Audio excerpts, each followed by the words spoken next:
তুর্কিয়েতে NATO সম্মেলনে যোগ দিতে গিয়ে নিরাপত্তা নিয়ে বড় ধরনের উদ্বেগে পড়েছিলেন আমেরিকার প্রেসিডেন্ট ডোনাল্ড ট্রাম্প। নতুন তথ্য অনুযায়ী কাঁধে বহনযোগ্য ক্ষেপণাস্ত্র দিয়ে এয়ারফোর্স ওয়ানে হামলার আশঙ্কা তৈরি হওয়ায় গোপনে ট্রাম্পকে একটি ছোট সরকারি বিমানে সরিয়ে নেয় সিক্রেট সার্ভিস।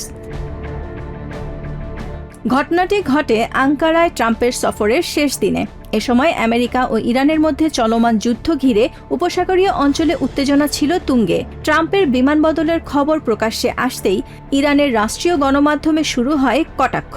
তাদের দাবি, ঘটনাটি ইরানের সামরিক সক্ষমতা নিয়ে আমেরিকার উদ্বেগ কতটা গভীর তা স্পষ্ট করেছে। Hardliners who have been talking about taking revenge for assassination of Iran's supreme leader on February 28th, as well as some other senior political and military officials in Iran, they are basking in the fact that the United States was so afraid and concerned about President Trump's safety and security.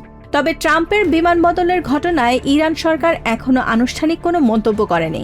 হামলার হুমকির অভিযোগ নিয়েও তেহরানের পক্ষ থেকে কোনো প্রতিক্রিয়া পাওয়া যায়নি।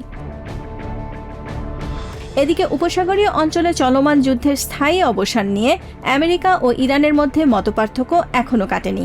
গত জুনে হওয়া অন্তর্বর্তীকালীন চুক্তি পুনরুজ্জীবিত করতে আলোচনা চললেও এখন পর্যন্ত কোনো অগ্রগতি হয়নি। ফলে ট্রাম্পের বিমান বদলের ঘটনা নতুন করে সামনে আনছে আমেরিকা ইরান সংঘাতের গভীরতা ও দুই দেশের মধ্যে চলমান নিরাপত্তা উদ্বেগ।